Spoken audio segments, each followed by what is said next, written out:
Hi, everybody. I was just trying to open the brainstorming documents. I have to log into my other Google account. That's it. Eventually I'll remember my password for the 250th stuff. T250. There we go. All right. No, apparently I don't have access to those slides in that either. So never mind. Yeah, I don't either, just FYI. If you request it, I can grant it right now. Okay. Sometimes it lets me give everybody access and sometimes it doesn't. Yeah, it's like a really weird assortment of people that has access. Yeah. Okay. Great. Okie dokie. Well, let's get this meeting going. Merle's here too. Oh, hooray. Well, thanks everyone. This is nice to see a good, healthy group back at the Community and Organizational Engagement Subcommittee. I guess we can start with any updates, either from our commission staff or from anybody else who's been working on 250 stuff. I just got back from the New England Museum Association conference and there was some 250th related presentations there. One of which I thought wasn't sort of explicitly 250th, but tangentially related, which brought together historical societies and some indigenous folks for conversations about sort of different periodizations and different anniversaries and the ways that those might tie into a more inclusive understanding of the 250th. So there was that was one 250th related presentation I went to that I thought was particularly useful to think with.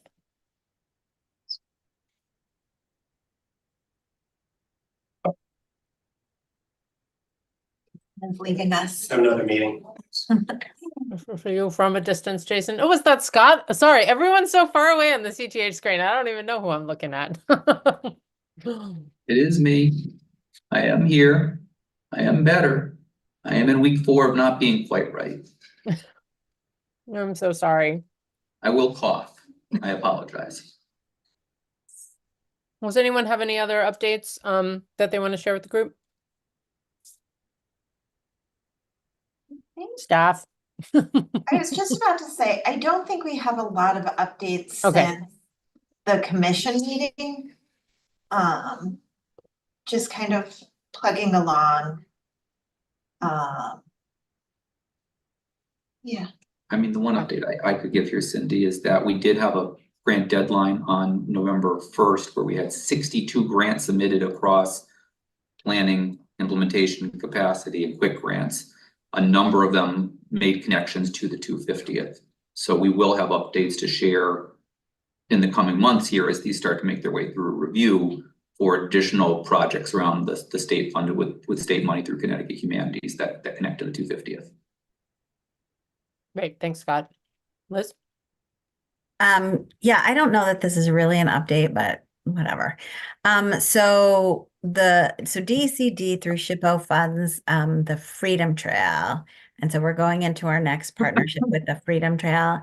And as part of that partnership, we've allotted funds for the Freedom Trail to help co-curate or curate a program that will work with members of the Freedom Trail to discuss an involvement in the 250th and what that looks like and how that should be defined. There's quite a large number of people who show up on the Freedom Trail calls that are monthly, which are stewarded by Tammy Denise and working out at the Old State House. So that seemed like a natural natural partnership, a natural sort of advancement of the partnership. So, and a way to actually maybe move conversations forward. Great. We'll see what that looks like. It's really in the hands of Tammy and the Freedom Trail members as to how that looks. It looks right now, it's just some money and it doesn't really matter how it's used. It's just somehow affiliated with discussions about the 250. Right.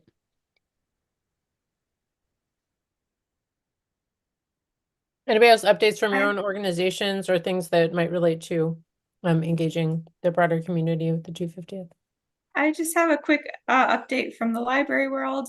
I've been sharing a lot of information with the Connecticut Library Association and various colleagues, particularly about the local commissions, encouraging libraries to get onto commissions. I have helped a couple people find out information about their own towns and what if they're doing anything so far. So I'll just continue to spread the word Great. in our groups. Great, and we help to sort of co-host with the State Historical Records Advisory Board an event at the Greenwich Historical Society back at the very end of October. Cindy was there sort of talking about using archival materials to uncover untold stories from the Revolutionary era, and also came with a tour of both the archives at Greenwich and their new, I believe CTH funded revolutionary exhibit. Was that CTH funds? Okay, I seem to recall. Which was good to see. All right, if that's good on updates, we can move on to the second item on the agenda, which is a draft meeting schedule for 2025. I don't know if folks have had a chance to look this over. The Tuesdays or Thursdays looks like the choice that we have to make here.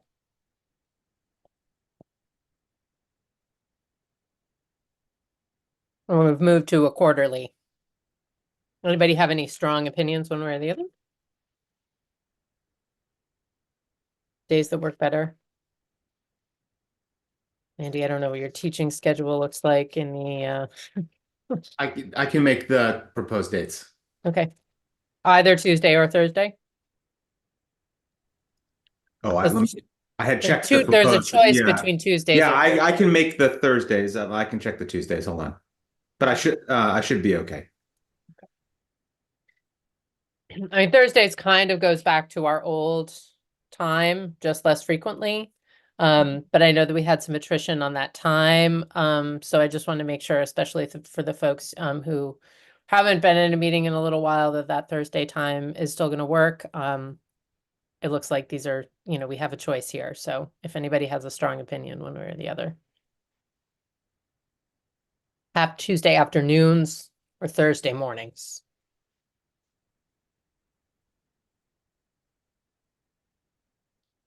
Do you want to vote? Should we bring this to a vote? Okay, everyone can attend. Is this the result of the poll and anyone can attend these, or these just kind of come up with willing? Okay, great. Merle, do you have any? Either works for Either Margaret. one will be fine. We'll just kind of figure it out. Okay, great.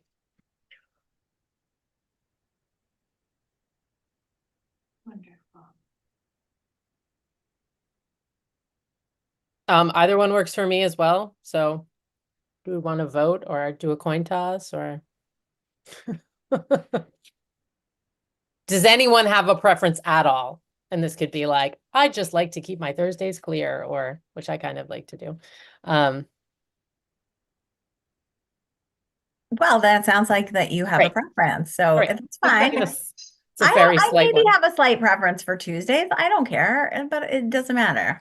Just Yeah, no, I also brings like pressure. Tuesdays. Yeah. Okay, great. Let's do the Tuesdays. Good. All right. We accomplished something in this meeting. Excellent. Tuesdays it is. We just like to be alternative. Thank you, Cindy and Rachel, for helping organize this and make this happen. Okay, moving on to item 3.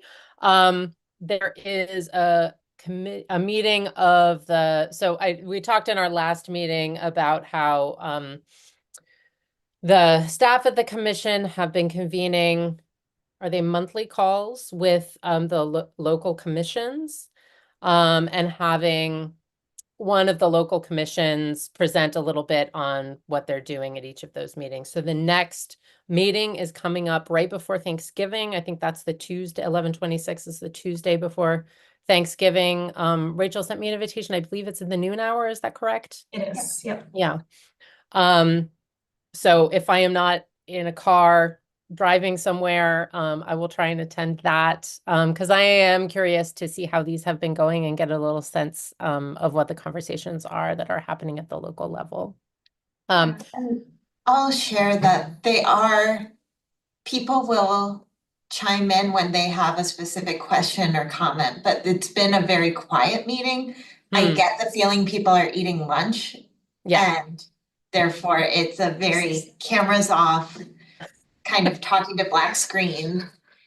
But then they do put comments in the chat and will have responses to stuff. So I think it feels very quiet and like you're talking to yourself, but we've gotten a lot of feedback from them still. And that is the time they selected. We like gave them a poll, so that is the time. What are you throwing questions at? What's the tenor of the meeting? Like, Yeah, so the first 15 minutes are just updates from the committee work that's going on, anything on the commission level, and any other information. Last month you shared funding Yeah. opportunities. Exactly. And so we spend those first 15-20 minutes with the commission presenting, the next 15 or so minutes with one of the local committees presenting, and then the last 15 or so minutes are like an open Q&A. And during that Q&A, we get ideas for whatever the next month's meeting will be about. So one of the requests that came last month was this idea of, we want to do activities related to the commission's themes, but we're really struggling to get past reenacting a battle or something else that is very straightforward in terms of commemorating the 250th. So that's where we started to think about, okay, what are some of the other activities that we think would be good ideas for local committees to host. I'll be honest that I started going through the program handbook and I have not been able to finish it, but the AASLH program handbook does have a lot of ideas and we have shared it with folks. But I think they're looking for an even more simple list of ideas that are really just 5 or 6 bullet points under each of the themes. So we were hoping that folks in this group might have some ideas based on all of our conversations around the themes and engagement and all of that. So can I ask a question? Do you have a sense of who are on these commissions? Because that feels to me like that somehow is important.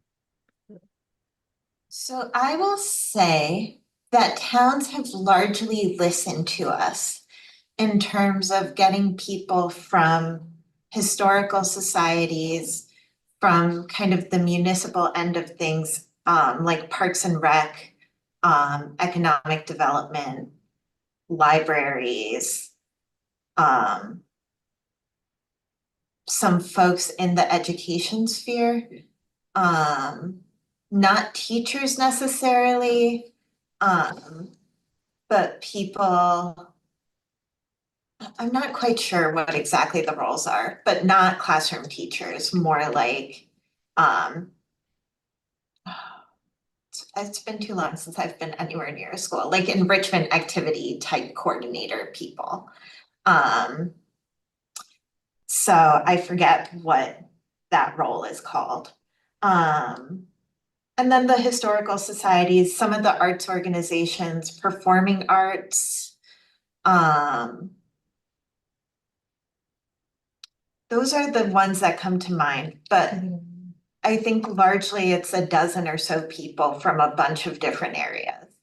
And then some DAR, some SAR, some of that as well, depending what organizations are in a particular town. So it just does strike me that for out of the box thinking, like thinking about how it could look different, you need to have people who are out of the box thinkers on these committees. Otherwise, you're going to get a lot of this, same. You're going to get stuck. And for most of those categories, I would say that those people fall into the most likely to be stuck. If you only are missing like lawyers.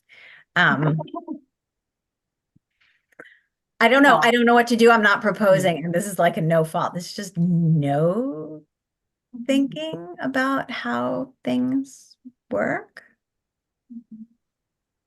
Do you have a list of like who's on each of the commissions? Like, is that information the commissions are providing anywhere? Because that would be No. interesting. Yeah, we could ask Yeah. for that. We have not asked for it. Yeah. And I think mostly haven't asked for it because I'm not quite sure what we would do with it beyond just look at it and say, oh, interesting. Mhm. So it's really, we've been working with whoever, the one or two people that are heading up the committees largely. Yeah. And they are all different. Some of them are just people coming together to talk about the 250th in their town. Some of them are created by town legislature and actually, or whatever, town council, ordinance, yeah. And then others are just groups of people that are talking to one another in the absence of anybody formally creating a committee. So it's a wide array, which is also why they range from Mhm. 5 people to 30 people that are meeting on a monthly basis. So it makes it a little, or on a Whatever periodic basis, basis, yeah. I think it's important to get a sense of the demographics of these groups at a minimum. Maybe not that they necessarily have to supply us with that information, but maybe at one of your meetings that could be an engaging discussion that might unblack some of the screens and get people on camera and start talking.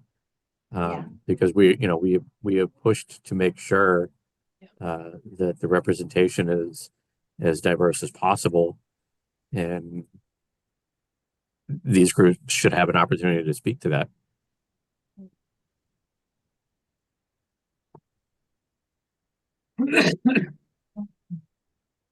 There's the cough.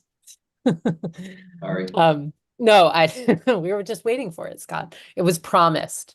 I think that's a great idea, because, I think that was sort of what I was hearing some of that in Liz's question. It's something I'm curious about as well, just because, in the history of like, community development efforts, there is this, story about how engaging people will often sort of re-entrench the people who are already in power because they're the people who are already most connected and become the go-to people for any kind of local organizing. And I think that we don't want simply that. Like, obviously, that there are going to be key people in every municipality who are important to talk to, but I think, if there's any work that the commission can do that isn't like surveilly, but that is encouraging in the way that we've been trying to create guidance already, that's going out there to just encourage people to be thinking about that when they're thinking about their town.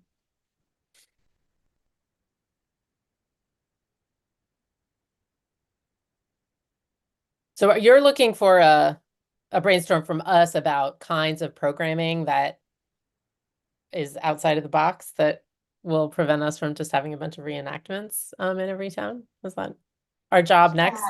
I think some easy ideas, because I think much like Liz is saying, this isn't necessarily a group of folks who are thinking out of the box. And I don't know, I will say, I feel like most of these are a bunch of volunteers who are coming together. It's not people who necessarily are doing this day in and day out, but there's some. But so I think things that are relatively easy to implement and to understand, I think is part of it. Mhm. Because I think the more we have to work to explain what it is, the harder it is for these people to go out and do it. So I think that's what we were hoping for, to get some ideas that we could say, you want to tell inclusive stories in your town, this is a starting point for that. And then I'm sure some places, some people will be able to go further, but really helping them get past the writer's block on the planning block, whatever you want to call it, on, well, what can we do if it's not Yeah. hosting a reenactment or Mhm. doing 4th of July fireworks. Mhm. So Merle's just popped a few things in the chat. Do you want to talk about those at all, Merle, or I mean, I think I'm just, as I think about what are the things that invite people into participation and also are not being done to them, but give them a state engagement itself. Mm. I'm kind of, I don't know, it's like a story, it's like that moth thing. I love that moth thing. It's great. It's like just, or StoryCorps. These are all ideas that are already in existence. You just Yeah. apply them to the theme. Like, I don't believe in reinventing the wheel. Scavenger hunts always get younger people going. We're gonna do a scavenger hunt theme around democracy with the Boston Museum of Fine Arts and on for college night. It's any kind of hackathon where people are trying to solve a problem in a relatively short period of time, but it removes some of the barrier or guardrail of it has to look a particular way, but that, here are some guiding values or principles to these things. I think the things that people do every day are the things that we could do, right? Yeah, poster competitions, of course. What does freedom mean to me? Essay contests, those kinds of things, that young people. Do y'all have any celebrities in Connecticut? Of course you do, right? So who are the people, right, in the arts office or in the tourism office that people, kids could win a contest to meet, I don't know, somebody famous from Connecticut inside the just something that just gets young people going, right? I'm always thinking about young people or people that, wouldn't normally or ordinarily kind of get plugged in, but kind of wander on to things. Mural making is a good invitation to folks as well. Cooking demonstrations from the time period that people can lean into the ingredients. Yeah. So those are the ideas that are popping into my head. And growing on Merle's cooking idea, which I think is great. You can do time period cooking, but also like cooking from your culture, right? Yeah. Like what did your family bring to the United States? Like what are your most what recipes are your American family recipe, right? Like what is your family recipe? I think that's a great idea. And you could make a CT Humanities America 250th cookbook out of it. Like, I know. I was like, when does submit the your recipe. Kutztown Ladies Auxiliary Cookbook We come need out, more right? of those. We need more of those. I haven't had a good one in years. No, like what is the state of Connecticut's 250th cookbook recipe? Like there's just things that people automatically do that you can just plug into what they're doing.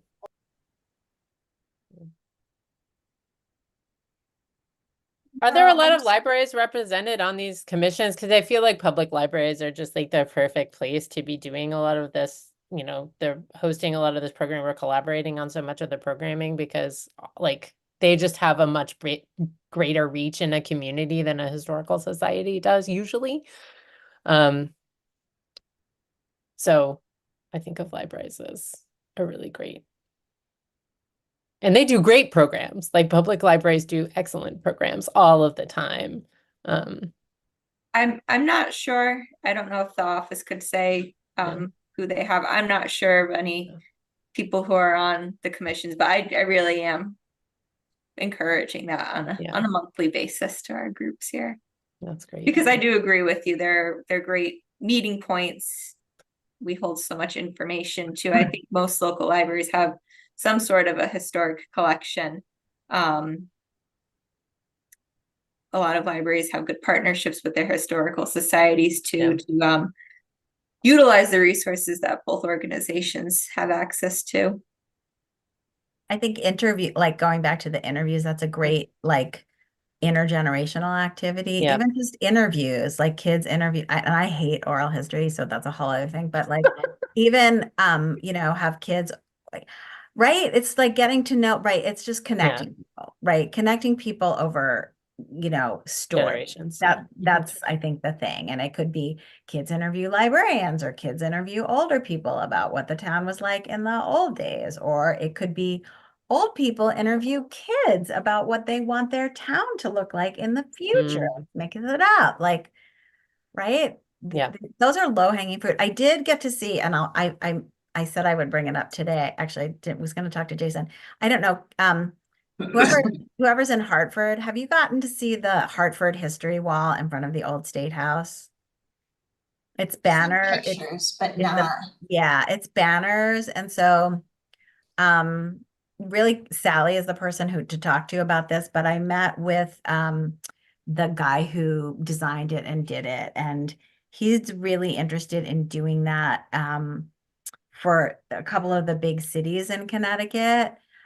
And then potentially what he wants to do is he will do it for the big cities, but he wants to create a workbook so towns can do it for them. Yay, he's gone. Towns will do it for themselves. He eats my glasses, so I'm sorry. Which I think is great. I feel like his name is Peter, but it could maybe not be Peter. I'd have to look. But it's really kind of neat because it's just like kind of fast little facts about different municipal histories, and and then you hang it on a wall. You've got to hang or to a fence. You've got to tie it to a fence.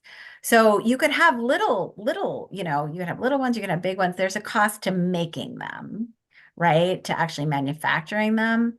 But, they don't have to be like the Hartford cost to print the Hartford banner was, I think, $5,000.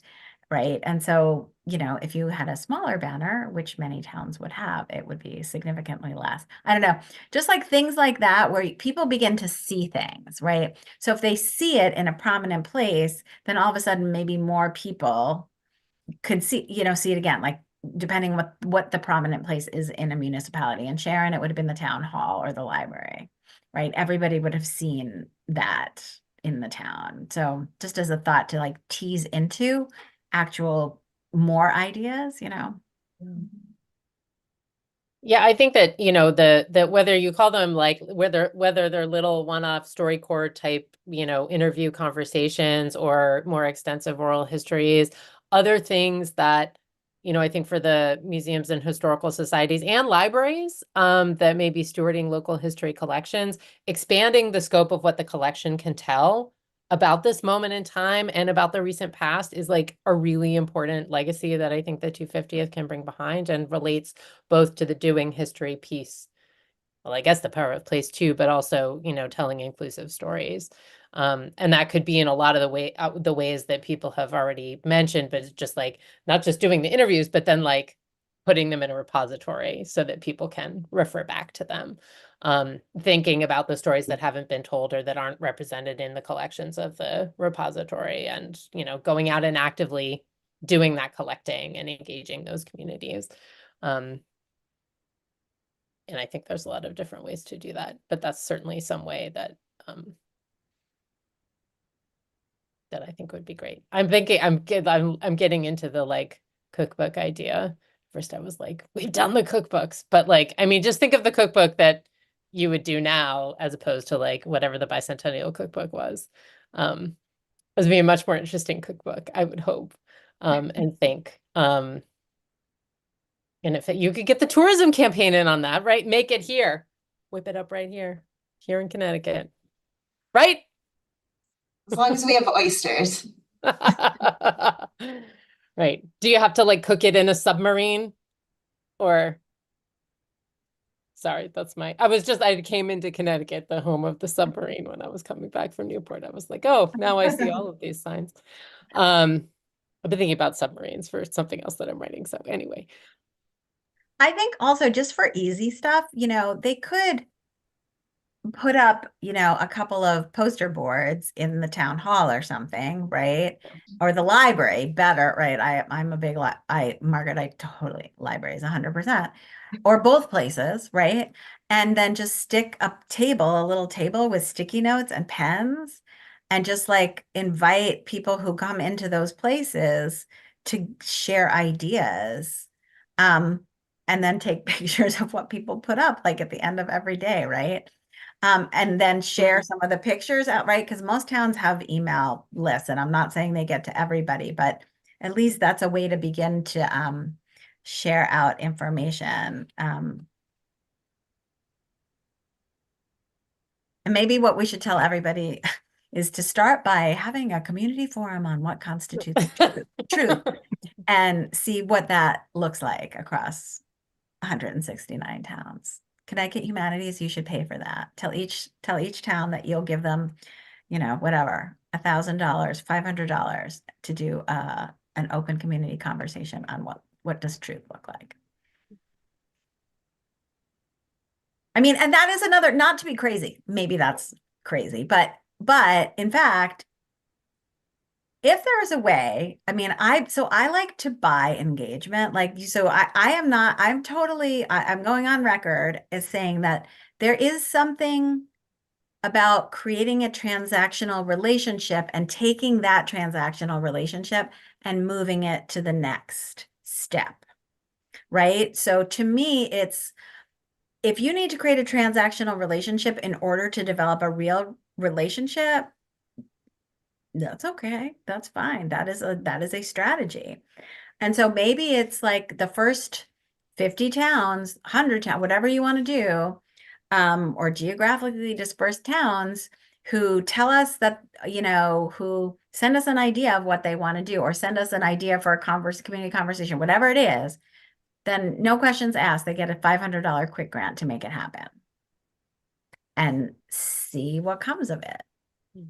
Just, I know Connecticut Humanities staff is like cringing. I can spend your money, no problem. I had no cringe.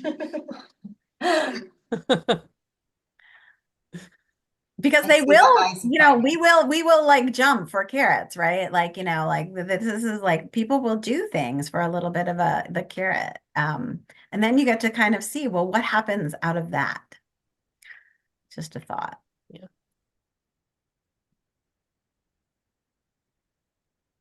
I don't know if there is any possibility of that, but I do think that that might be a good way to garner engagement. You coming from the municipal world where, money is tight.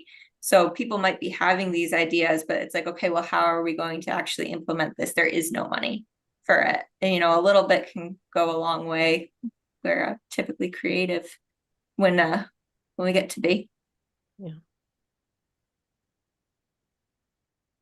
Well, the other idea that I had, and this was going back to something that somebody said about short biography. It was your comment, Margaret, on writing, doing research on your town and sharing it. It goes back to some of the things I was saying, but Merle had also mentioned like a hackathon. Well, sometimes people do like, just like a townwide thing where you would like add a bunch of information entries about your town, or, unsung people to Wikipedia, so that this information is more discoverable and it points back to resources in the municipality or something like that. That's the sort of thing a historical society and library could really, like the library could host it, the historical society could come. There's some good collaborations that could come out of that too. Banned book stuff is so 250th. So another thing, I mean, so I'm not, again, I'm trying to feel, I know I have my crowd here, but, any conversation in town, because again, libraries are already mostly doing some of this, right? You know, what's your, ask kids, ask grownups, ask the whole community. What's your favorite book that is the American dream or represents the American dream or represents your, you know, freedom to you? Like those core, again, gathering like answers to sort of questions like that could yield ideas for something else that's bigger. No cost, right, to that.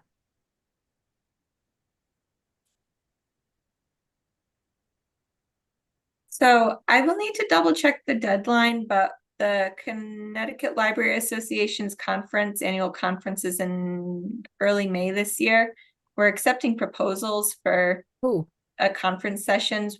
Would the group be interested in having a session at the conference to meet with librarians to just give some information about America 250, but also as a way to engage them and encourage libraries to get a program planned? I think that's a good idea. I'd also, can you send me that, a link to that, Margaret? We've got a Yeah. newsletter going out and I'd love to be able to share it with our community too. Yeah, I think we would definitely be interested in that. It'd be great if you could, if there could be a session that talks about library partnerships around the 250th. I Mhm. don't know if you've seen any of those so far, Cindy and Rachel, in the work that you've been doing, or I'm gonna try and think about some, but Yeah, nothing pops to mind, but that doesn't mean anything. I mean, like the Hartford Public Library and the Hartford History Center have to be doing something, right? So they've been at a couple of meetings with us. They haven't shared anything they're necessarily working on, but I know they're thinking about it. And the same is true in Bridgeport for sure. Yeah. There are several of the town commissions that have their libraries incorporated into the groups that are planning activities in communities as well. But yeah, no, thank you, Margaret. I think we always miss the deadline to submit a session and then are just like, okay, maybe next year. So, thank you.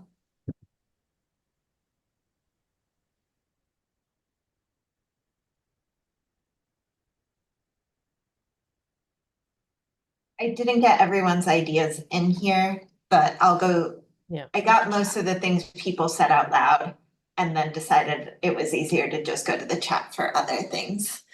But I think this is a lot of good ideas and a lot of easy ideas, and we can find the money. We will try to give people a carrot.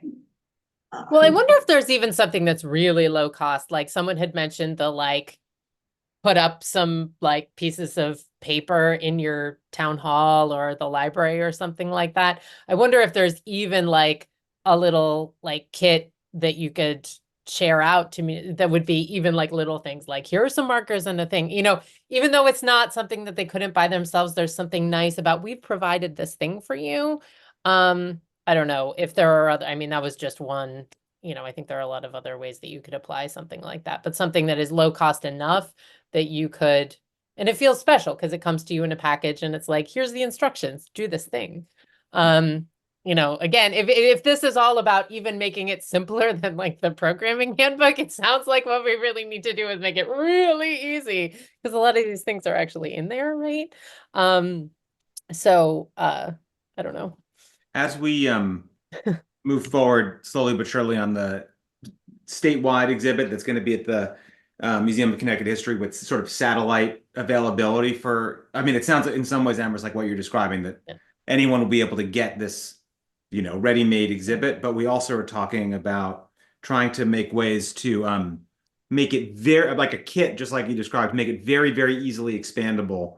So whether it's something like just a place with some design that goes behind it, you can put the local history books, or a box that you can put one artifact in with a, you know, with a label that matches, but a way of just sort of building out that satellite exhibit so that it gets becomes, you know, curated and bespoke to the place that it's in, in an extremely easy, low cost way is something we're doing too. So I will take some of these ideas and see if there's other ways to add on to it. But that I'm inspired because this is very much on our minds too. Right. Yeah.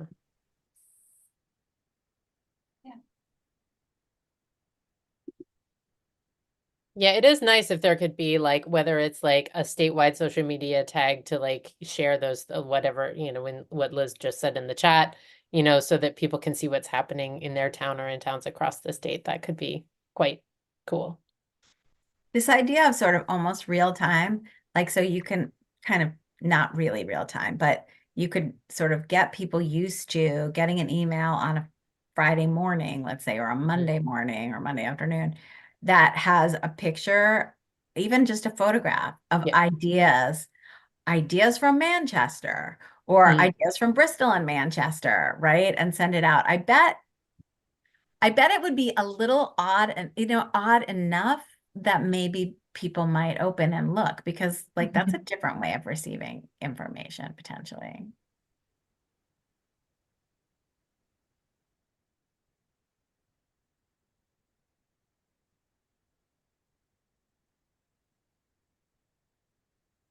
And there's like time capsules and things like that. I mean, I don't, it's like an old idea, but yeah.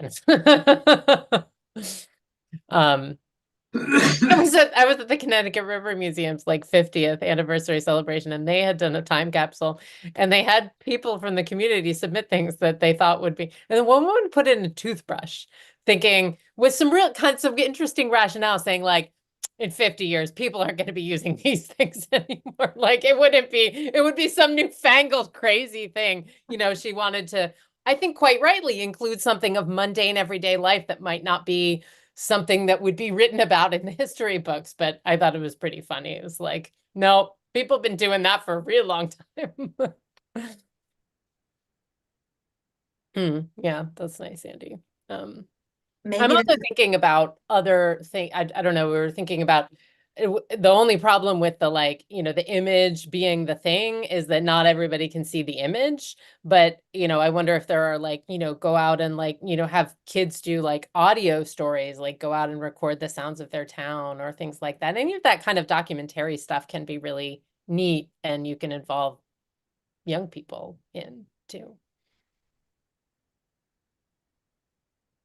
Andy, I do agree. We've been taking the programming handbook with us everywhere and trying to put it in people's hands and sharing that link out with people. Yeah. I would put screenshots from the book in the presentation and, open the book for people. They have to skim they have to like go down to page 12 or whatever to find the ideas. I would show them page 12 so that they know, and then give them the link, because truly people spent a year coming up with the list of ideas, explain them in nice prose without typos. It's like nice then, and we just recreated, we've made a beautiful round object. The car will move very smoothly on top of it, but that wheel was already there. So let's point people towards it.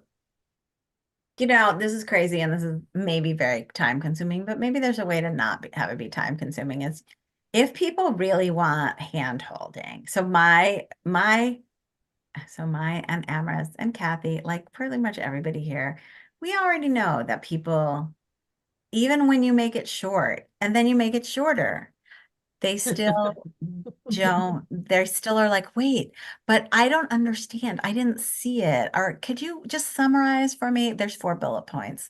I don't know. Bullet point, do, don't, right? So maybe there's a way to have like people fill out a very short, here's a page of questions, and then you can either send them back or have a half an hour conversation with them, because I'm sure you're having conversations with them, or you could have it open office hours, right? We have office hours for different things where you can say, based on this that you've done for me, here's 3 ideas that you should try first. Do these 3, try these 3. And then if they hate them, they'll go back to maybe other ideas, right? And look further. But if they love them, they might try one of the 3. I'm like, yeah. Well, and that's kind of what I'm thinking. Like, how do you just like get beyond it? It's like making an origami boat, right? You've got to show them how to do it. Or first you go to the store, or first you cut a piece of paper into a 10 by 10 square. It's like, people don't like to take responsibility for this, because they're sure that you are going to continue to help them more. And so the idea is, do we help them more, or do we just be like, you guys got to do something, you're on your own?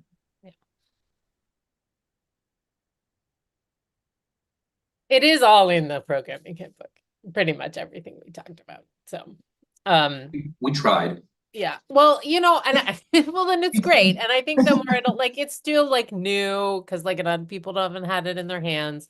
And I do think there are, and we will probably do some of this too, at the league, but some of that scaffolding. I know that we had talked about, I know that there are needs out there, like people want a list of like, who are the speakers that we can invite to our site and what are the book, like, because book talks, book groups, these are things that are in the programming guide. Well, what book, I mean, like I really think that somehow if we could do like, here's a list of like 50 books that you could think about in a interesting way, like those might be the sorts of things where it would be worthwhile to spend a little time either as a commission or in our own organizations kind of putting together for folks, because they're going to be like, well, who should I invite? And then we don't want like the like 3 people like whose names people already know being like accosted to give talks around the state, right?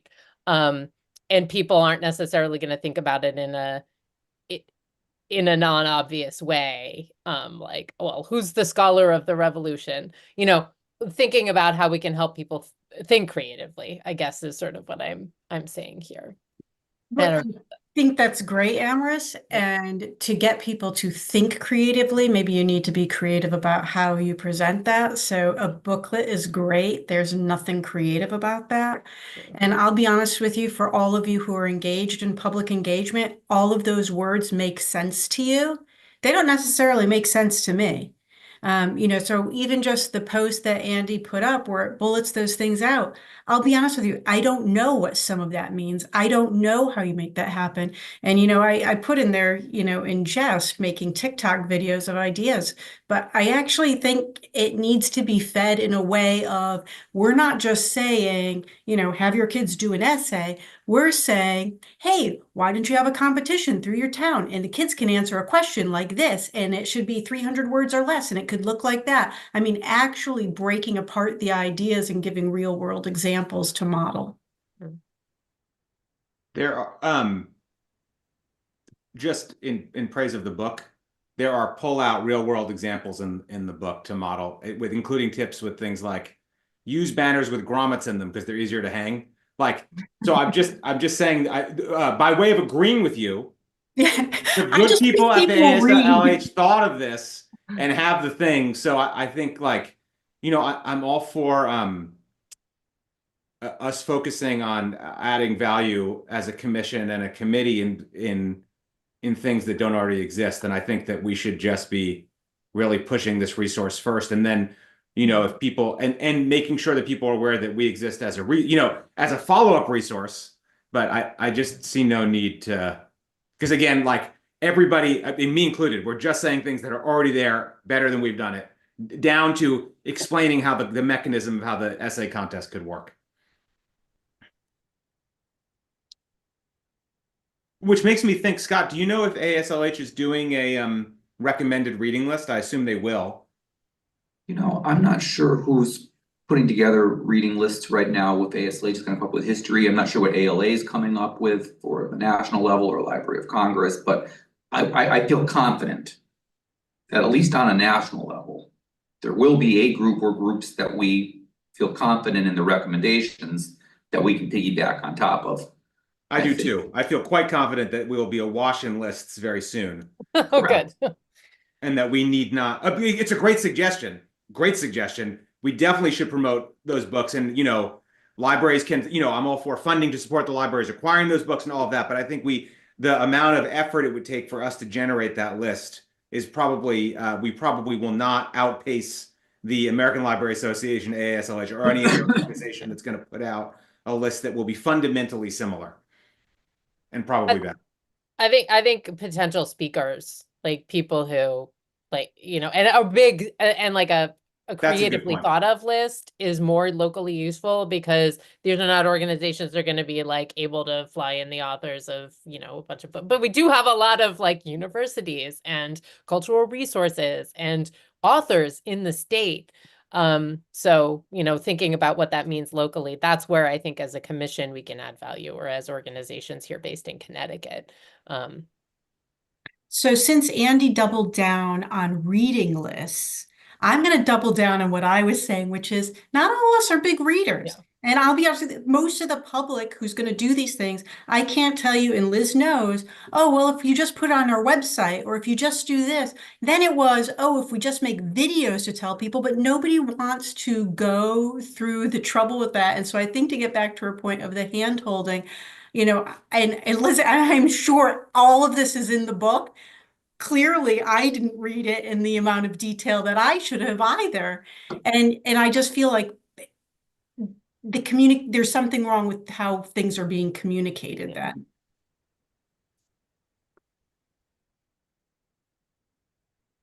What is the commission doing on social media?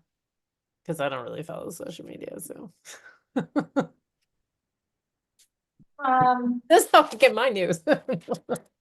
So we are sharing projects around the state, but those are mostly grant funded projects because that's what is kind of falling in our laps right now. Yeah.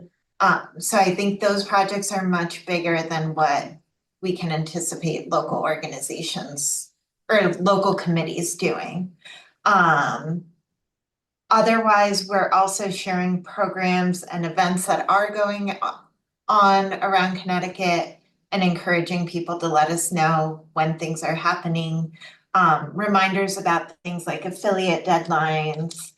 And then collaborating with ConnecticutHistory.org on a weekly post, sharing a Connecticut history story that is related to one of the 4 themes of the commission, and then sharing out some things from iCivics, from the Secretary of the State's office, getting more towards civics education and how people can get involved.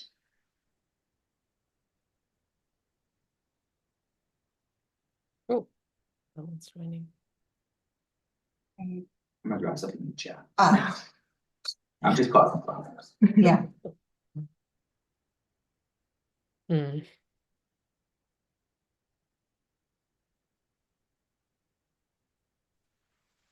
I think the arts organizations, I'm thinking of music, I'm thinking of theater, I'm thinking of other modalities where, people are engaging that, move us a little bit away from the boring history stuff, or the incredibly, stuff you got to read. I mean, just to respond to what Kathy was saying, that's another way to be thinking about this. Have we talked to the state troubadour about this? Well, I'm just wondering, if the state is really committed to the 250th, really committed, why are we not tying and not making new areas of funding? I'm not asking for new money, but for existing funding streams that we have, Liz started off mentioning, how the Freedom Trail is going to have this money to do something. Why are we not taking some of our existing funding sources and forcing people to create these models of ideas that we want to see?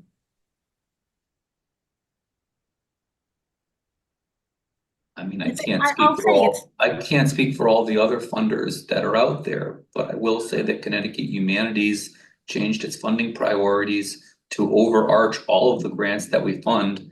Yeah, we're now in our second year of this, of prioritizing 250th related projects. And it is guiding our application review committee in the projects we're supporting. And when we've got limited dollars to spend, where they're going, in the absence of significant and impactful state and federal funding, which would allow us to do things that we would like to do, like open up dedicated grant lines. We are doing that at Connecticut Humanities. I know I'm not Jason, but I believe I would speak for him that we would be supportive and encourage other funders to do those same kind of things to help use your dollars and to draw attention and impact in those areas. Well, I mean, I think it's great that you guys made that decision on your own, but it would be more supportive to have the state kind of put a stamp on it that says from the nice to the must. And I do think the resources are there that, the state can access, such as the state troubadour and state poet. And, why aren't we making use of that? I mean, the state historian has been putting in a lot of work.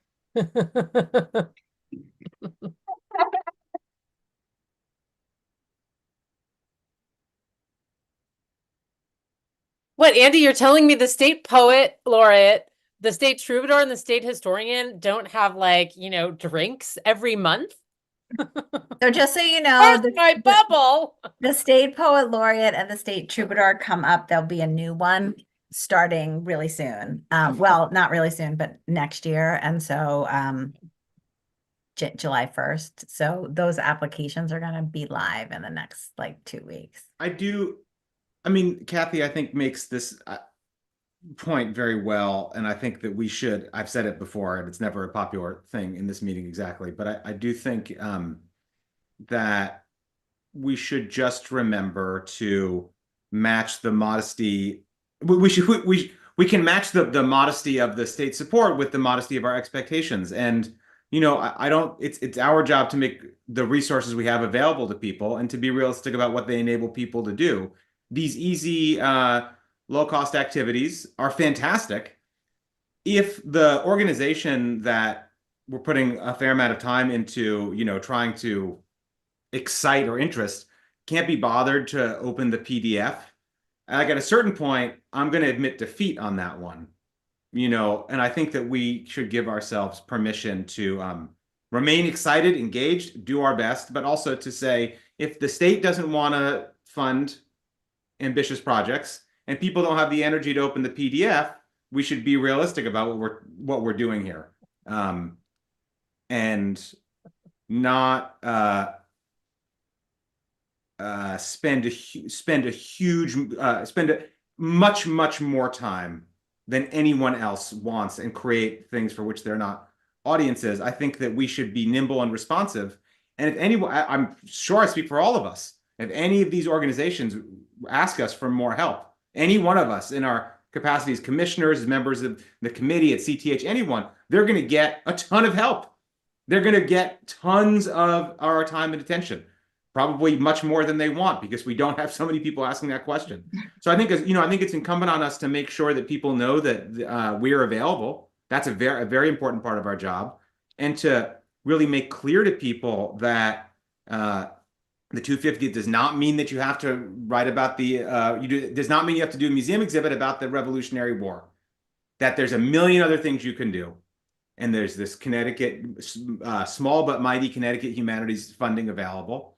And then I think at a certain point we can, in my opinion is, at this point in the process, we can wait. And if the governor and the state legislature want something bigger, or the federal government wants something bigger, they do have to put up some resources, because people are doing everything they can according to their other goal. All the dollars are spoken for in most budgets for any organization that would do this stuff. So I do think that we should stop pretending otherwise.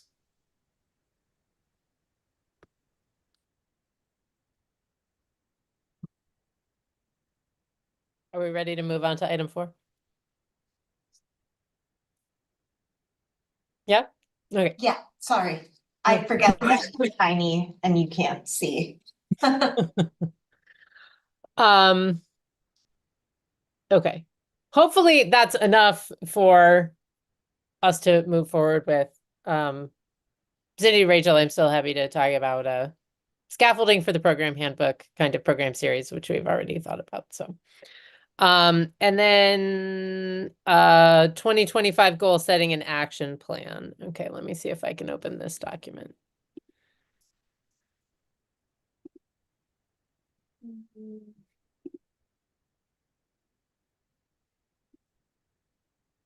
Nope. Do you guys want to share it? Because I haven't brought it up. Do you guys have easy access to it? Rachel, Cindy? Yeah. I think so. Yeah, I'll just share my screen. Okay, perfect. Oh, there it is. Andy's got it.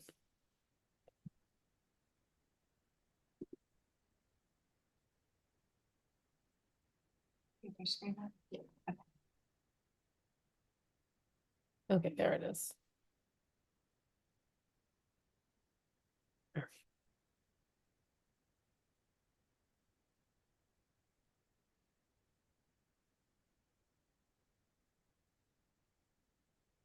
Okay,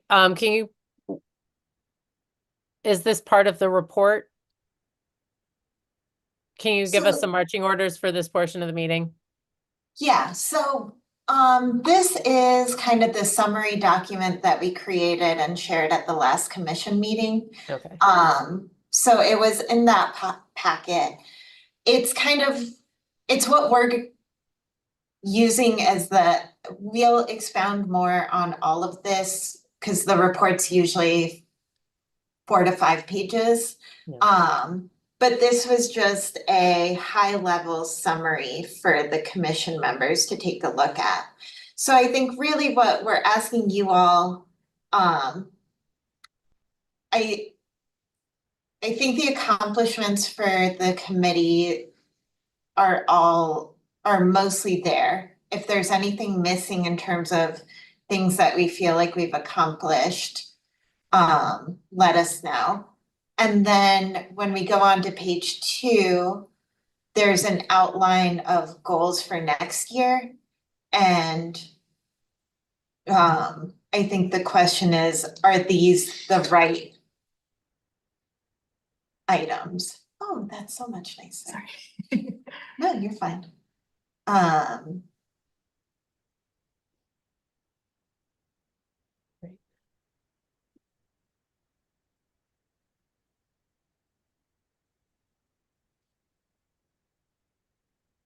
Can you talk about some of the collateral? So we've had quite a few requests for materials that local committees can use to share. So for example, we had a meeting with Hartford organizations on Friday, and Kimora Harrington from Kimora's Cultural Corner mentioned that they have every other month in the north end of Hartford, I forget what she called Thinking it. and Doing Day. Thinking and Doing Day, thank you. And they have tables, and it gets a huge number of people from Hartford, and they would like to have a table for the 250th, but recognizing that we can't be in every municipality for every tabling opportunity. We were asked if there is a packet that we can put together that then can be shared at these types of events. Got it. And we definitely can't put together 169 of these. They're not necessarily cheap, but putting together maybe 5 or 6 packets that can then be loaned out to local committees. They can request it on a certain day, either pick it up here, or we can coordinate somewhere that's mutually convenient. And then they can use that to spread the word for us. And we don't have to be there, and they can put the spin on it that makes the most sense for their audience. So is the specific collateral, is it like brochures, pens? Like I'm just kind of curious what that packet looks like. We're figuring that out. Is that the Yeah. job? Okay. Yes, so I think we are figuring that out. And I think it'll be a smaller version of the setup that we had at festivals, more or less. Mhm. I think not the pop-up banner, because those are kind of unwieldy, but a mini version of the pop-up banner that is easier to put on a tabletop. A sign-up list for the mailing list. Yeah.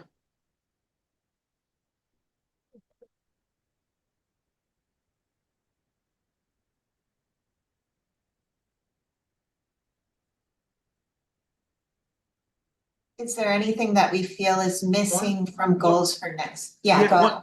I don't know, Cindy, how you feel about this goal, but I think something really important the commission does is just to encourage any organizations that are planning events to do them in the spirit of our 4 themes. Yeah. And in a way, I think that's the most important work that we're doing. So you have that with sense of belonging, but like, you know what I'm saying. Yep.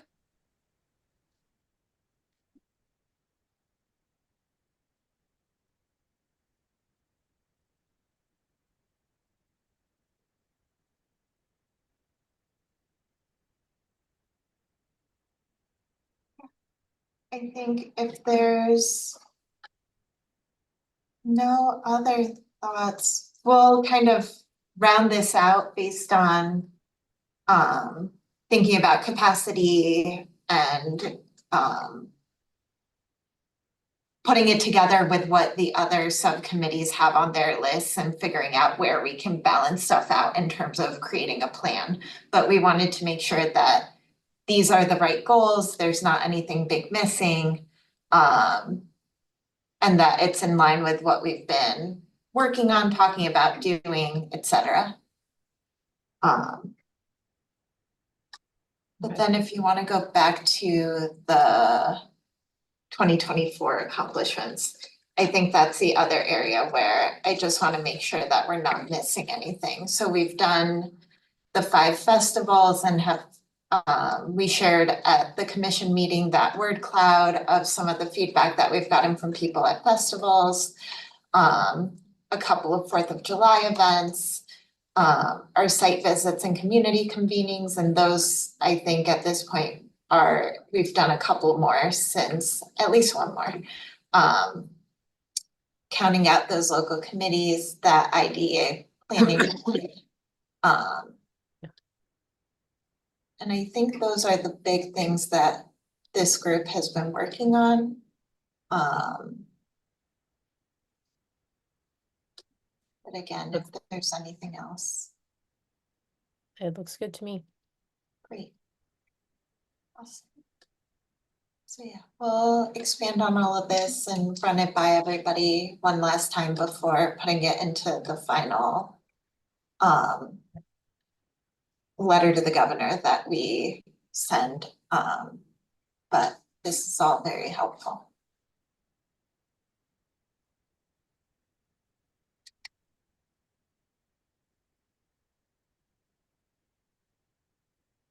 Good. All right, other business?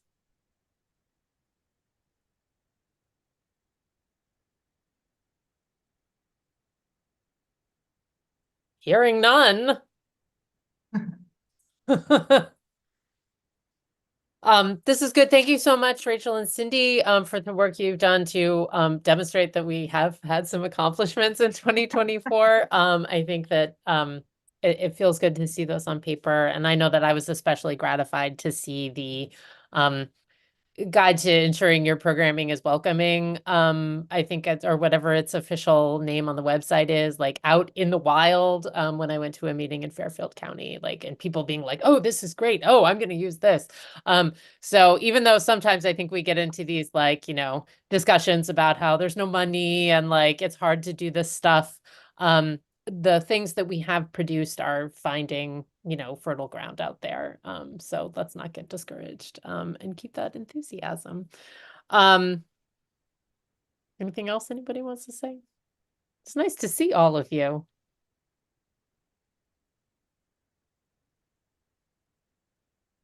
Okay, well, I'm happy to let everybody go and give you 15 minutes back of your day. Thanks, Amris.